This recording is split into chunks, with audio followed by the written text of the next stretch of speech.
Hey, everybody. This is Krewella DeVille of React Radio. And this is Kaizen Krewella of React Radio. We live at Classic Cuts. Wanted to talk about the Las Vegas shooting, our opinions and views about how we feel about the shooting. First thing is, they saying it was one of the deadliest shootings in U.S. history. I strongly disagree with that. I think they say that because they don't count black lives. I was just reading an article on The Root written by Michael Harriet with speaking on that. But it was a sad situation. It's crazy because they saying this guy had over 23 some guns, and he used a special machine, a pump sock, something like that. He created those guns. Those weren't something that you can just go buy. He bought the guns one way and altered them. He altered them, and the way he altered them was where he was able to shoot up to 400 to 800 rounds per minute. And where they said he was located at, it was like shooting fish in a barrel. Now, I was just told recently that someone was watching the news and they said that the guy busted out 2 windows and he had 2 guns, and whenever one gun got too hot or jammed, he went to the other one. Well, I'm not sure. I know just discussing amongst peers and stuff at work and hearsay or whatever.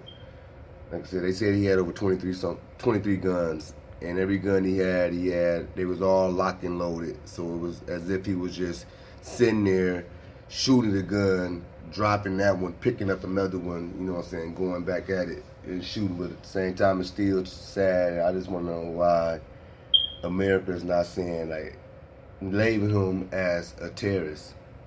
What else do you call this?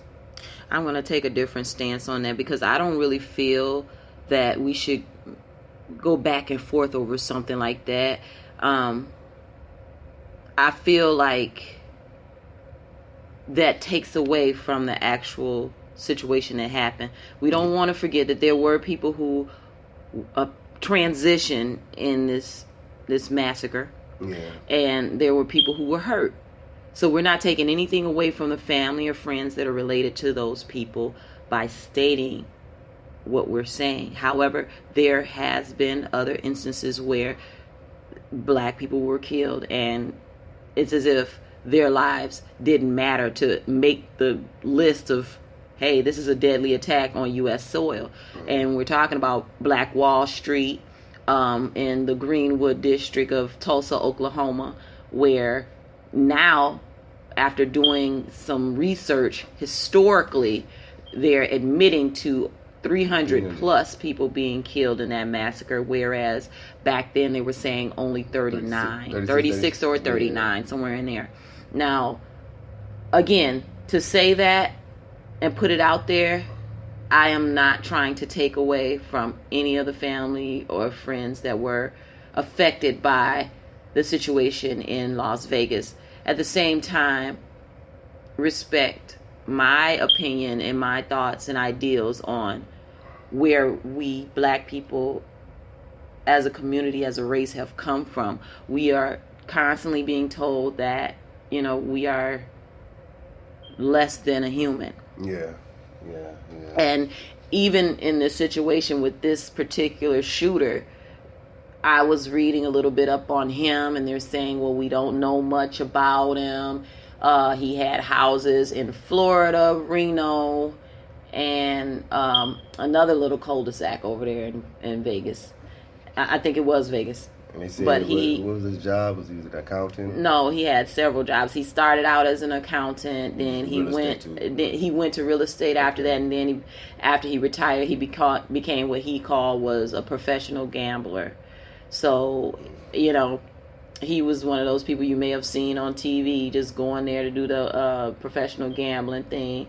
And his brother was like, you know, you can go and look up his history. You won't really find anything because there's nothing to find.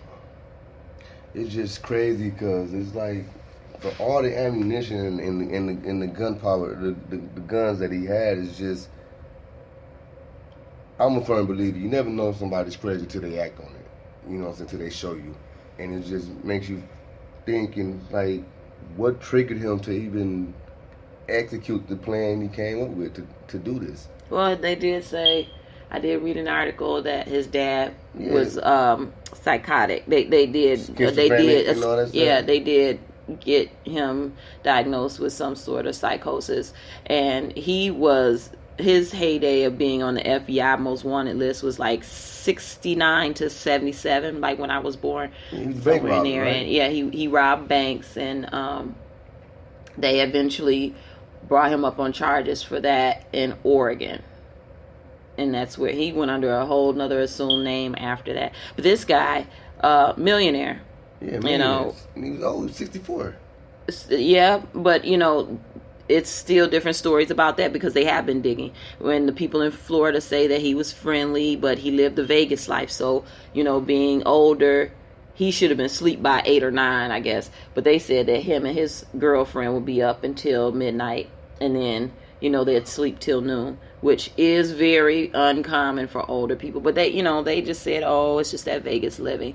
Whereas they said his house in Reno, when he was there, most people called him odd or unfriendly, standoffish. In Vegas, that wasn't what he was characterized as. He was fun-loving and stuff. So it's a hodgepodge of different perceptions about this guy, but they're still not labeling him things that a black guy would be labeled in the wake of some sort of situation such as this. Not even just a black guy. If the person was Arab or a Muslim, they all say ISIS this, ISIS that, you know. That, but since it's, you know, I feel like it's, I don't know, white supremacy, white privilege. Call it what it is. That's how I feel about it. But like you said, like you mentioned earlier, we don't want to disrespect nobody's family or some or victims that was involved with this because it's just opinions. You know, not trying to sound harsh about it or nothing like that or whatever. Because it could have very well been one of our family members. You do have family over there. Yeah, and it's crazy because I remember when you told me about it, and the first thing popped in my head was my cousin. And then, you know, when I went to the Facebook, I seen that she was safe. She had marked herself safe. So that was pretty cool, you know what I'm saying? There was plenty of people going over there, right, from Muskegon for trips and everything, just getting back, you know? Yeah, just getting back. Friends of mine, I talked to a few of them earlier about that, how they felt about that. Like, wow, you know, it could have been us. We was just there a few days ago, last week or whatnot. But, are there any final thoughts? My final thought would be to spread love and peace. Please don't make war. Learn to find common ground and do it amicably. My final thought would be the same. Spread love, peace, and joy.